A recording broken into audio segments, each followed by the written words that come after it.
Okay, guys. So first off, I got to start off with a little bit of an intro. The podcast is going way up. I'm still not into the screaming shit right now. Not in the mood, especially not in the mood for it today. But, oh yeah. By the way, you guys already know it's Jelani Smith, age 20, communications major out of South Suburban College. I am the co-host of Sideline Saturdays. You guys are looking at the 12th episode, and this one's going to be probably the shortest episode that we've made so far. And I wanted to just dabble into something that happened yesterday that was one of the greatest accomplishments a basketball player could ever accomplish. But the talk behind it and how people are conversing with each other in terms of how to assess basketball players. And you guys should already know what I'm talking about. Yesterday, and it's a big, 100% biggest as you can possibly get. Congratulations to LeBron James for passing Kobe Bryant on the all-time scoring list. He is now third all-time in total points scored in the NBA. Big congratulations to LeBron James. That is a huge accomplishment that literally, like I said, less than 0.5% of the world will ever be able to accomplish or even be able to see. To score 30,000 points, let alone 33,000 plus. That's amazing for LeBron James, considering the amount of talent that he has on the basketball court. Everybody knows with his ability to play all around and have the vision that he has. And so to see his scoring production be that high for so many years and playing at the level that he's playing at, it is truly 100% something that very like the smallest circle you can possibly, like, I think of a motherfucking dot. Like, that's the type of circle he's sitting in terms of players that have played at this level at his age or near this level at his age and have been able to do what he does, do what he's done for the game of basketball. But I take issue to fans. I won't call them casuals. I will give them more respect than calling them casuals. Fans, experts, you know what I talk about, the quote-unquote experts who have been saying for some time now, and now they're really getting bold these days. They're talking about how, or ever since yesterday, they've been getting real bold about LeBron is way better than Kobe, and it's not even close. It was never close. LeBron's been the best player in basketball since 2003, type shit going on. And I don't want to call myself a Kobe fan, or a Kobe stan, but there is a certain level of ignorance that's being put into this conversation. There's a certain level of not knowing that's being put into this conversation between Kobe and LeBron, and any player that you assess, LeBron and MJ, or LeBron and KD, or Kobe and MJ. There's a certain level of ignorance that's brought to these conversations that needs to stop. It has to stop, and it's getting out of hand, especially with this one that I've seen now. Now that I have Twitter, I haven't seen it for years because normally I'm not on social media, but now that we have Twitter for Sideline Saturdays and I'm seeing all these comments that people are saying about LeBron and Kobe, it's driving me nuts. And if I have any sort of platform to be able to speak on it, I'm going to use Sideline Saturdays to speak on it. So this will probably be the shortest episode we have ever done because I only want to cover Kobe and LeBron and I want to be done. I got other shit to do, but I want to dabble into this as much as possible, dig into why I think this is a much more nuanced argument than people are trying to make it seem. Like, I think people are just trying to pull numbers out their ass and use that in order to assess a player's ability. And to be honest with you, that's doing a disservice to the game. A very big disservice to the game. And I think experts and analysts are doing a very big disservice to the game when they just pull up stats on their screen and expect people to be able to know what a basketball player truly was, what type of skill set he had, and what he brought to the game by simply pulling numbers. I want to get into that, but first, I need a break. I need some music to be put on for this shit. So stay tuned. Sideline Saturdays, I'm going to be digging into Kobe Bryant and LeBron James. Numbers, stats, all that different stuff. Stay tuned.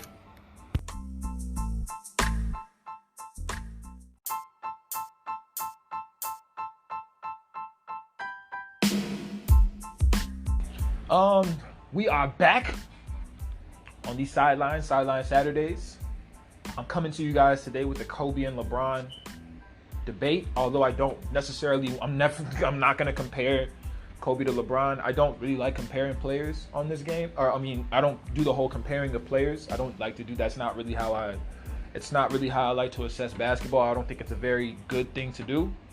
What I want to do is just kind of give a little bit of context behind what people do. Here's what I want to say first off. The reason that I started this, the thing that triggered me to want to do this little podcast right now on short notice, is Nick Wright, who was in an analyst for First Things First, a morning show for sports, and they talk about basketball and they talk about football mainly. A little bit of some politically charged stuff as well from the sports world. And their show, all respect to their show, it's a good show. Very nice show. But I was on Twitter today and I'm going through, and somebody had retweeted, I don't remember who, but somebody retweeted that Nick Wright had said, now that LeBron has passed Kobe for third all time on the scoring list, LeBron is better in these statistical categories, and it was points, rebounds, assists, steals, blocks, things like that. And I kind of just shook my head, and I was sitting there like, oh my God, like it's happening. I can already see it happening. First off, Kobe didn't. Why are people disrespecting Kobe on a day where Kobe doesn't want anything other than to appreciate what LeBron has done in his career? That's number one. You guys don't have to necessarily disrespect a guy like that. That's a little bogus. Number two, it kind of shows me where sports is in the world, and especially basketball. Like I said, I think last time on my podcast, or like in the recent podcast that I've just done by myself here, basketball is a very, very nuanced, a very detailed game. And to simply back it with a number and with rings, which is a team accomplishment, that just does a disservice to the game of basketball. It does a disservice to basketball players. And it really does a disservice to ESPN analysts, FS1 analysts all across the world that try to cover sports, that try to cover basketball. An analyst or an expert is supposed to be able to provide insight into the game that other people can't see, that other people with less expertise, per se, does not understand or cannot, comprehend, right? Or cannot fully get for themselves. To simply pull a number out and say that you're an expert or say that you're an analyst, like, I can look up a number. My sister can look up a number. My grandma can look up a number. Like, that's not expertise. That's not insight. That's not telling people how this sport should be judged, how basketball players should be judged. That's a disservice to the game. It's actually kind of disrespectful if you're really thinking about it. And of course, Kobe's not out on Twitter saying, well, trying to, going at people saying, you're wrong, you're this, you're that, and the third. But really, I mean, I wouldn't blame him if he did, but he's being very gracious about it, and he's not saying anything. I'm sure he doesn't look on his Twitter and his Instagram too much anyway, but not only what Nick Wright was saying, but it was also the people under him who are the, like, wannabe Nick Wrights or the wannabe, like, Stephen A. Smiths and stuff like that, who are just kind of saying things and kind of repeating what he's saying or pulling up a number and saying, well, this is the facts, guys. This is what it is. This is that. Basketball is a very, very, very, very dynamic, artistic kind of sport that cannot be judged through a number.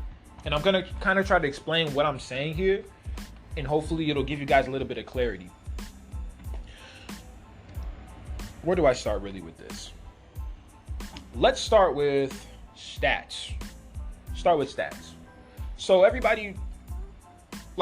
likes to get into that now. LeBron passed Kobe on the all-time scoring list. Here's the thing about stats. They're very, very, very, very, very, very, very, I can't stress it enough. Stats are extremely circumstantial. Stats are not this thing that you could just take, throw it on people, and now they can't prove anything to you. That's not how that works. And it's the same thing goes for rings too. Rings are a team accomplishment.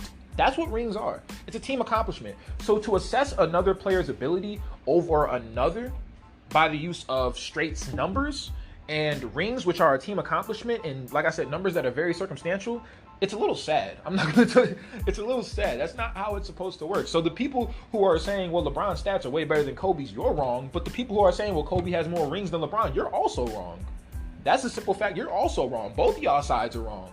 5 and 2 compared to 3 and 6. That's who the better player is. When you understand that Kobe was playing with other players and LeBron was playing with other players. But back to my little stats argument. When LeBron first came into the league in 2003, he was the king, right?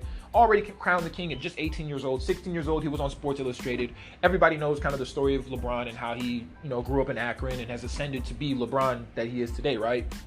And the minute that he got on the Cavaliers, for people who do not know, the ball was given to him and it was his show. From the moment he got in, basically. From the moment he got in, he was allowed to make mistakes. He was allowed to learn every single day, gain repetitions in, passing the ball on certain angles, reading the defenses, knowing how to pick his spots from day one. And by his second year, because LeBron has one of the greatest basketball minds anybody's ever, been able to witness, and his ability to process movement, his ability to read defenses, his ability to know where he can get his shot off at, where his teammates are best positioned at, he was able to quickly figure out how things worked. Plus, he knew his role. The role for him was he was the main source of offense for that team, meaning he was the creator of all those things that were going on, and he was like their main shot maker. So when you have a young player who's in that role, he's going to be able to be in a better position to score points down the line because the ball is put in his hand from day one.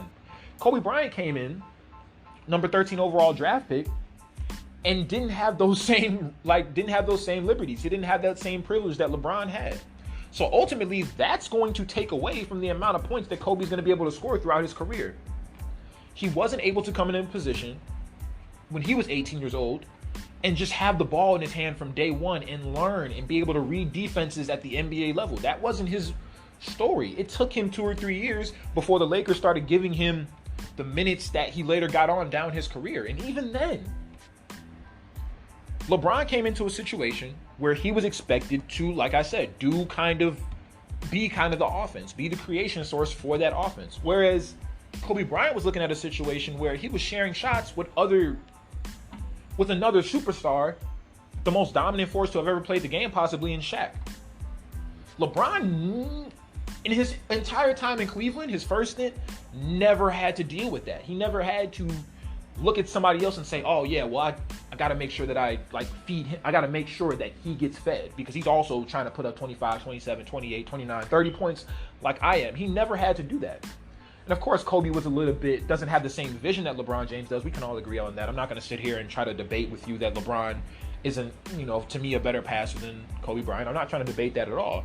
But when you're talking about total points scored or rebounds, steals, it's all those different things.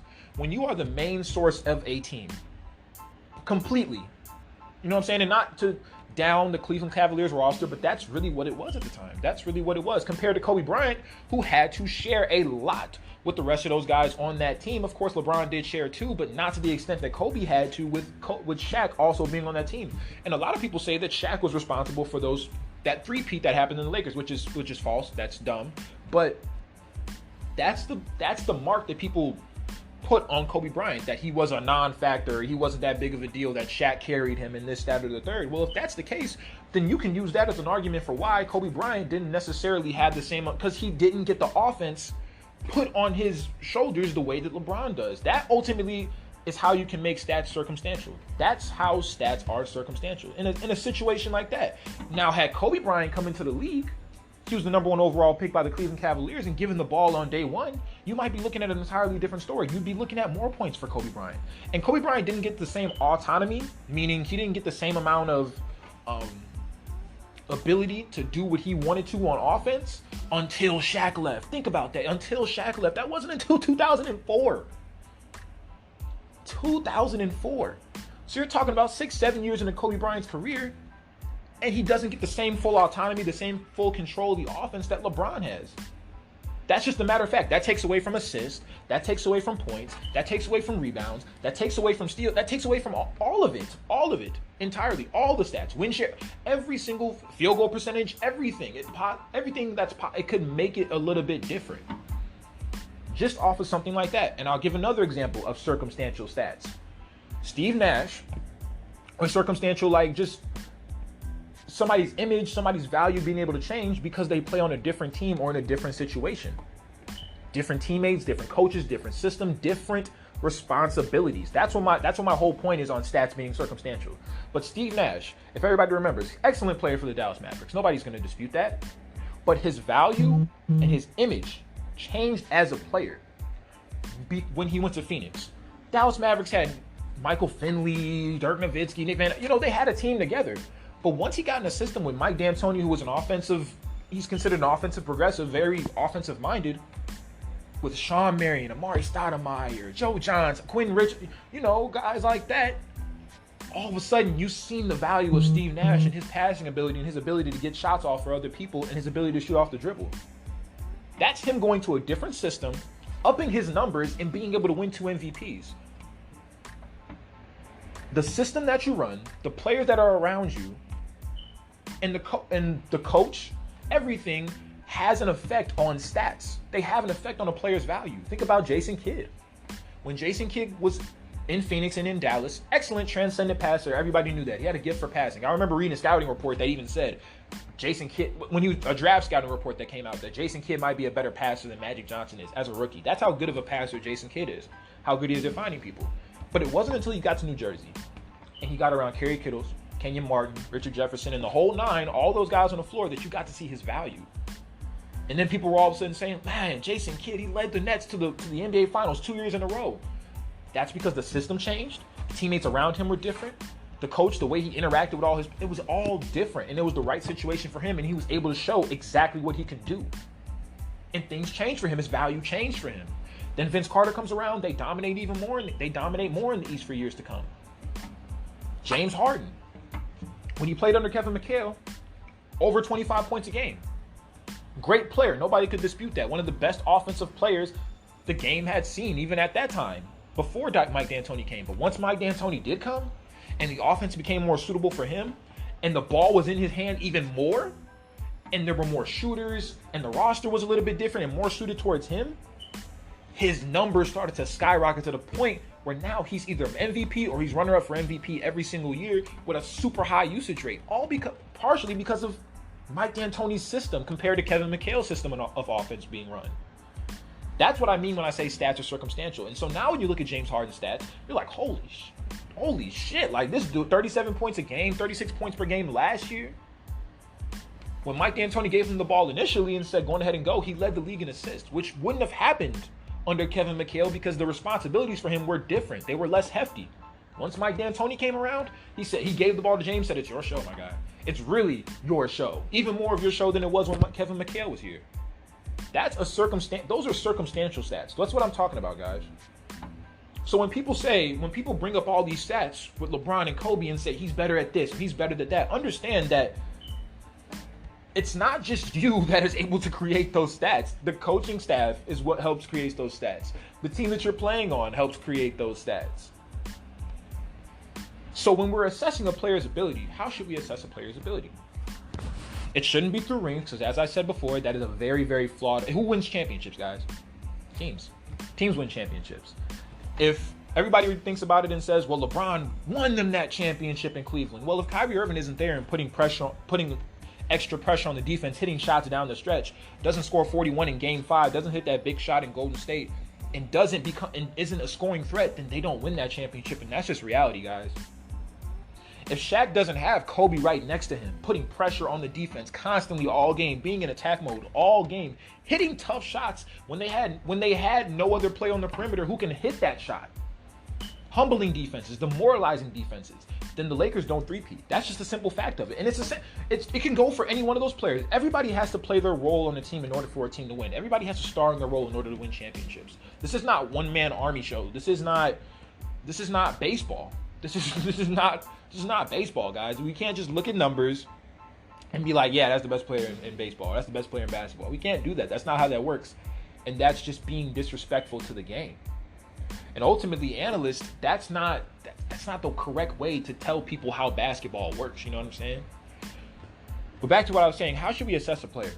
We need to assess a player more. Of course, stats are important. Like especially basic ones. Like, you know what I'm saying? Like, especially like basic little stuff that goes on. Like, is LeBron James a better overall basketball player than, Robert Horry? Or, you know what I mean? No disrespect to Robert Horry, 7 championships is 7 championships.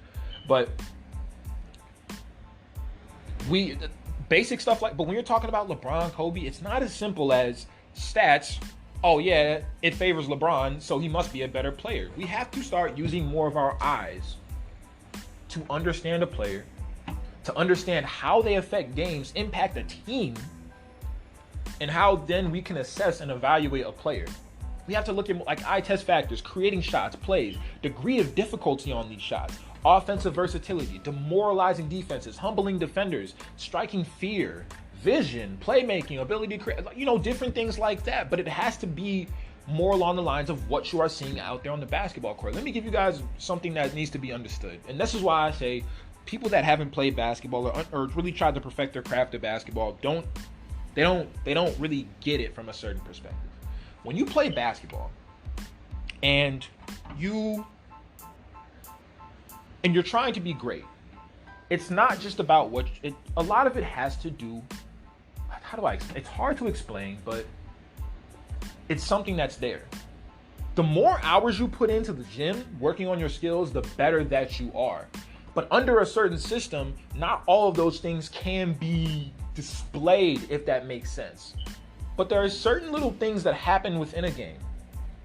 Like the way that Kobe Bryant would hit super, super difficult shots that literally only him and like another person could probably make. Like that type of stuff right there. And people will sit back and be like, well, Kobe just takes stupid shots and he was lucky enough to. No, that's skill. That's a crazy amount of skill. That's a crazy amount of hard work being put in for somebody to be able to hit some of the shots. Like when he had that 65-point game against Portland, and he turned around, spun around on like one fucking foot, two defenders in his face, trying their hardest to stop him from making the shot, and he fades away, corner three-pointer, and hits it. That type of stuff. And people will knock that off and say, like, nah, that's just, he got lucky. That's dumb. No. That is a crazy amount of concentration. That's a crazy amount of focus and shot making ability that very, very, very few players have. Ever. I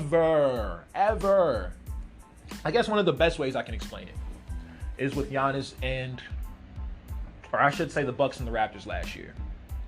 And like I said, Giannis Antetokounmpo, I said this earlier. I think I said it in my first podcast when I was telling you guys who my top 5 players in the NBA are. Giannis Antetokounmpo is literally Wilt Chamberlain. Like I think he's literally like if Wilt Chamberlain was transported now, it'd probably be Giannis Antetokounmpo. Bigger, faster, stronger, longer, taller, jumps higher than everybody else on the basketball court. That was Wilt Chamberlain back in the 60s, 70s. I feel like that's Giannis Antetokounmpo now. Like he's the closest thing to what Wilt Chamberlain might have been. Like, you know what I'm saying? In terms of dominance in the paint and just his overall athleticism and physical tools. So I don't want to like make it seem as though I'm downing him at all. But in that series, the Raptors had a great defensive strategy. They built walls around these long defenders: Danny Green, Pascal Siakam, OG Anunoby didn't play in that series, Kawhi Leonard, Marc Gasol, Serge Ibaka, all those big guys who are athletic and can move very, very well. They were building walls around Giannis, and now he can't get to the rim as much as he likes. They're double teaming him in the post, and people know Giannis Antetokounmpo isn't always the most accurate passer. They forced him into a lot of turnovers, making a lot of mistakes where guys weren't in position to catch the ball. He was throwing it over their head, or it was too low, things like that. And once the Raptors did that and executed that to a T, that's when you assess a player for real. That's when people should start assessing players for real. Because when it was asked for Giannis to create a shot of his own, use a little bit of your shake and bake, use a little bit of your post moves, use a little bit of this and that to try to get his shot off and keep your team in the game, keep your team's momentum on their side, he wasn't able to do it. And the other players on the Bucks were not able to hit shots either. That's what it comes down to. When you're facing defensive heavyweights, when you're facing overall heavyweights in the league, if you are not able to create your own shot and get something going for your team in certain situations, or be able to create one, like not even you just passing one or shooting one yourself, then ultimately you're not going to win. And with the Raptors, Kawhi Leonard can create shots out of thin air. We've all seen it, how good he is in the mid-range at creating shots. Kyle Lowry can create shots out of thin air. These guys are the ones. That's how people should start assessing basketball players a little bit more, because that's the reason the Raptors were able to win 4 straight against the Bucks last year. It was not because Giannis all of a sudden just flopped and it's because they cut off every one of his things, and now we're asking you to go one-on-one with guys, and it didn't work. And none of the other Bucks players can do it. And on the Raptors side, they had Kawhi Leonard right there. That's what made a difference. And Kyle Lowry and Pat, you know what I'm saying? Fred VanVleet consistently hit shots, creating himself or off the dribble, or from a triple threat. But you guys get what I'm saying. And the Spurs did that against LeBron. When they played the Cleveland Cavaliers, they built walls around him. Now, you can't just jump over us. You cannot just get around us. You cannot just, muscle your way through us. So try to create a shot. And LeBron was not able to do it. Of course, none of the Cavaliers players were able to really do it either. They ended up getting swept in that series. But that's what I'm really talking about. And Kobe thrives in those situations. When the walls are built around him, it's even worse because now he's going one-on-one, and that's his game. That's the game right there, guys. That's part of the game. That's part of the nuance. That's part of the detail. Because he can create shots for himself, hit them, he demoralizes defenses to a point where it's like, what are we going to do with him? There's nothing you can do at that point. If he's going to hit tough shots like that, there is absolutely nothing. When he scored 62 in 3 quarters against the Mavericks. When he scored 65 against Portland. When he scored 81 against the Raptors. When he scored 56 in 3 quarters against the Grizzlies. 45 against the Rockets when he was young. It wasn't that they weren't defending him. It was just like, what are we going to do? And guys, pay attention to this when you're watching a game. I was telling my friend about this the other day. Don't watch the offensive player when they're shooting the ball. Watch the defensive players. Look at how hard they're trying to guard him. Look at how hard they're trying to get a hand in front of his face. Watch MJ. You can say the same thing for LeBron, absolutely. Watch MJ, watch Kobe, watch Kevin Durant. Look at how hard some of these guys are trying to defend them. And they look unfazed and they hit the shot over 2, 3. One of the hardest perimeter defenders, whoever the best perimeter defender on the other team is. Those are some of the things that make or break a team. And that's why I sit here and say, y'all can sit here all y'all want. Plus, Kobe ain't no slouch passing the ball either or rebounding the ball. And he's one of the greatest perimeter defenders the game has ever seen. Go check his first team all defenses or go check any videotape if you think I'm lying. Those things matter. That's the game right there. That's the game. And that's hours and hours and hours and hours and hours and hours and hours of repetition. Repetition is the mother of skill. That's what everybody says. Those are the things that people don't really pay attention to necessarily that really matter in the game. And it's more than just telling Giannis to, just step up and shoot a three ball. No, try to create your own shot when they've cut off all your options. That type of thing, that's what needs to be talked about a little bit more in basketball. That's eye test. That's not just looking at a box score and thinking, oh yeah, well, whatever. Or looking at a few highlights on YouTube of whatever this best player's highlights were, some of his best plays in his career was, and thinking, oh yeah, he's amazing, yeah, blah, blah, blah. Yeah, he's better than this guy for sure. I'm looking at it on the highlights. That's not basketball. That's not being able to tell somebody what basketball is really about. Let me try to give you guys another example of that, like with Giannis and Kawhi. Well, I mean, you can look at the 2013-2014 Miami Heat series against the Spurs in the finals. Like I said, another game, built walls. We're not going to let you just jump over us. We're not going to let you just run around us. You're not going to let you just bully us. So try to beat us from the perimeter, creating shots, because that is your last exploit right there. That is your last exploitation of us. It's like basic basketball. You and me one-on-one. Can you create a shot for your teammate, or can you create one for yourself and be able to knock it down with the defender in your face? That's basketball, guys. And Kawhi was able to neutralize. Did he completely stop LeBron? Absolutely not. That didn't happen. Can't do that. But he was able to neutralize him. Whereas I've seen Michael Jordan, when all options are cut off, and Kobe, when all options are cut off, other players, when all options are cut off, they still hit the shot. That's called demoralizing a defense. That's called making the defender shake his head like, what the fuck do I do now? Like, there's nothing, what are we going to do? There's a certain level of skill. There's a certain level of feel. There's a certain level of instincts that's involved in those plays right there that make or break individual assessing of players. Not a damn stat. Not rings. That's the type of thing that I'm talking about right there. So when people come up to me and say, well, LeBron's way better than Kobe, what's your reasoning for that? Oh, well, back in 2007, 2008, he did this and he did that. And I'll give you guys another example of what I'm talking about. Circumstances. And I think I've given this example before, but I'm going to give this as my last example, and then I'm going to cut this shit off because I think I'm running out of ideas. But Kobe Bryant and Tracy McGrady, and I always talk about this. This is always one of the first examples that I give for people in terms of circumstances. Tracy McGrady, in my opinion, was the equal of Kobe Bryant, pretty much, in a lot of ways. I mean, defense, of course, Kobe Bryant gave more intensity. But Tracy McGrady was about 6'9", 6'10", could shoot the ball, shoot the lights out, had a nasty handle on him, had a back-to-the-basket game, a low post game on him, where he can fade away from people and hit them in your mouth all the time. Had vision, too. He could really pass the ball. Nobody remembers that. But he could really, really pass the basketball. And the Magic, I think it was 2003, 2004. The Magic were the 8th seed. They played the Pistons, who everybody knows the Pistons were rock solid. You're talking about Rip Hamilton, Rasheed Wallace, Ben Wallace, Chauncey Billups, Tayshaun Prince, all the nine, all them dudes. Bad boys right there, like real bad boys right there too.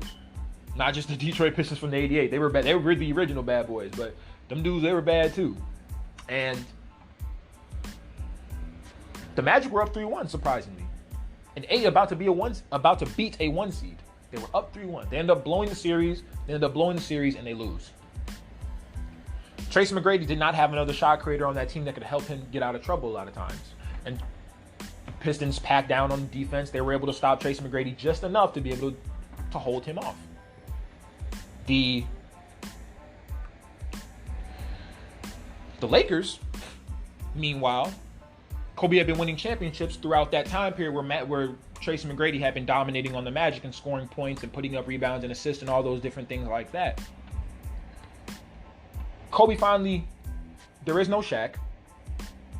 And the team is a little bit different compared to what it usually is. This is like the first, I'm not mistaken, like the first or second year after Shaq leaves. They're playing the Phoenix Suns, the Lakers. If I'm not mistaken, the Lakers are the 7th seed, the Suns are the 2 seed. The Lakers are up 3-1 in that series. And I think the second best player on that team that year, they had Smush Parker,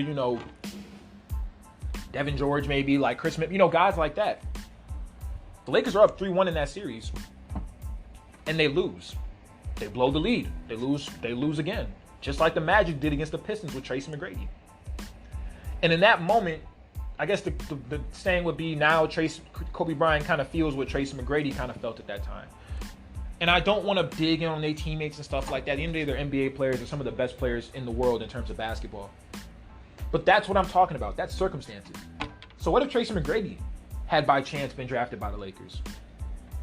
I don't know. Y'all tell me, because apparently everybody can foreshadow stuff in here. But I mean, our sidekicks in here, they know. It's literally that simple, guys. Sometimes it's that simple. It's just circumstances. And give LeBron credit because he did a lot for Cleveland. Not only his first stint, his second stint, he did a lot in Miami, and he's doing a lot for the Los Angeles Lakers right now. But that's circumstances. That's understanding different teammates, different coaches, different systems, different teams that you are playing against, defenses that are being thrown at you, all types of different things like that. That makes the difference. And in high pressure situations, can you come up big in those situations? But that's the type of thing that I'm talking about, guys. That's the difference right there. What if Damian Lillard was playing on the Cavaliers instead of Kyrie Irving? You know what I'm saying? It's just different things like that. It doesn't take away from what Kyrie Irving, because I think Kyrie Irving is the most skilled point guard in the NBA. At least one of them. One of the two, But that's just what I'm talking about in terms of basketball circumstances. And then you guys, not just you guys, everybody, throwing numbers at my face and then telling me that I don't know what I'm talking about. That has to be more of the rhetoric. It's eye test. Not just eye test and looking at a game, but you have to know the details. You have to know what you're supposed to be looking for to be able to assess what a player does out there in the basketball career. That's why I don't like people who haven't played basketball trying to tell other people people that haven't played basketball trying to tell other people that haven't played basketball how basketball works. It's just that's not how things should. That's not what the world is. That's not how that should work. That is what the world is, but that's not how the world should be in terms of basketball, sports, football, sports. I've heard a lot of people say that LeBron is better than Kobe. But if you ask NBA players, people that have played against both of them, a lot of them say Kobe. Or they say, who's tougher to guard, Kobe or LeBron? They'll say Kobe. Or they'll say, who's a better player, Kobe or LeBron? Kobe. And then all the fans think, well, they're just hating. They're just hating. They just don't like LeBron. They don't like the fact that LeBron beat him in the play or this, that. No, it's just if you're asking them their honest opinion, their unbiased opinion, they're giving you it. Trust them on that. Just trust them on that. Don't think that they're always trying to be biased. They're trying to give an opinion to you guys and try to tell you a little something, and y'all just don't listen. And you say they don't know what they're talking about, even though they played against both. Even though they saw both of them. No scouting reports. Watch film on them all the time. Some of them even closely defended them. And no. It's different for everybody, but you've heard a lot of people say that. And everybody just ignores them and say, they don't know what they're talking about. It's not like they played in the NBA or anything and played against both of them. That's the type of thing that I'm talking about. So hopefully, I gave you guys a little bit more insight into how these things kind of work, instead of just everybody just throwing numbers at me and saying, and then thinking I don't know math or something like that, or thinking I ain't never played cool math games in my life or some shit. This is a game of nuance. This is a game of detail. It's a beautiful game. It's an artistic game, and it does not need to be clouded by advanced statistics, metrics, analytics, and numbers. Play the game. Understand the game. Understand what the top of their craft do in order to get there, and then you'll be able to better assess how basketball players should be evaluated.